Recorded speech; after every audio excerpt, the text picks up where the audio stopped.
அடியார்களே, பசியால் உள்ளவர்களுக்கு அவர்கள் விரும்பி கேட்கின்ற இட்லி, வடை, தோசை, பூரி, கிழங்கு வாங்கி கொடுத்து அவரிடம் ஆசீர்வாதம் பெற்று மனமகிழ்ச்சியாக இருக்கின்ற இந்த பதிவை காணுங்கள். உங்களுக்கு என்ன வேணும் சாப்பிட?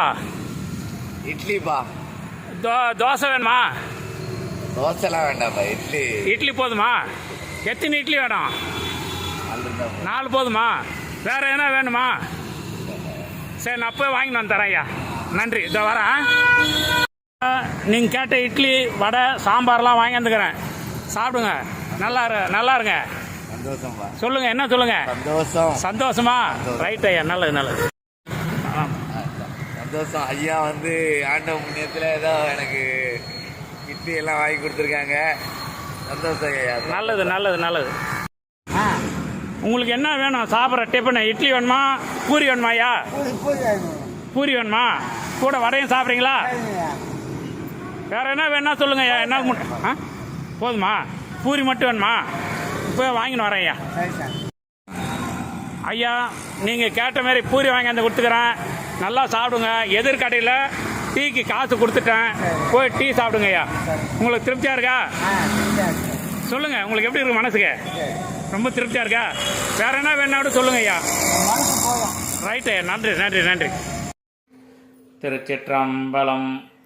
அடியார்களே, இன்று புரட்டாசி மாதம் மகாலய அமாவாசை மிக சிறப்பான நாள். நமது முன்னோர்களுக்கு இன்று பூஜை செய்து, காகத்திற்கு அன்னம் அளித்து, பசுவிற்கு அகத்திக்கீரை வாழைப்பழம் உணவு அளித்து, ஏழைகளுக்கு அன்னதானம் செய்வது மிகவும் சிறப்பு.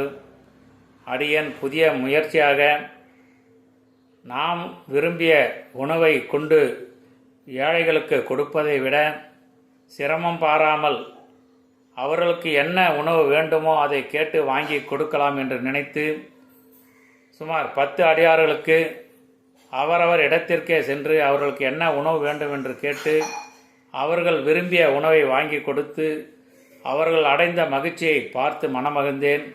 இது எனக்கு இன்று மிகவும் மனமகிழ்ச்சியாக இருக்கின்றது. இந்த பதிவை பார்த்து தாங்களும் மனமகிழ்ச்சி அடையுங்கள். வாய்ப்பு கிடைக்கும் பொழுது ஒருவருக்கோ அல்லது 2 பேருக்கோ அவர்களை தேடிச் சென்று அவர்களுக்கு என்ன உணவு வேண்டுமோ அதை வாங்கி கொடுத்து மனம் மகிழுங்கள். நமது முன்னோர்கள் ஆசி பெற்று சிறப்பாக வாழுங்கள். திருச்சிற்றம்பலம் தில்லையம்பலம்.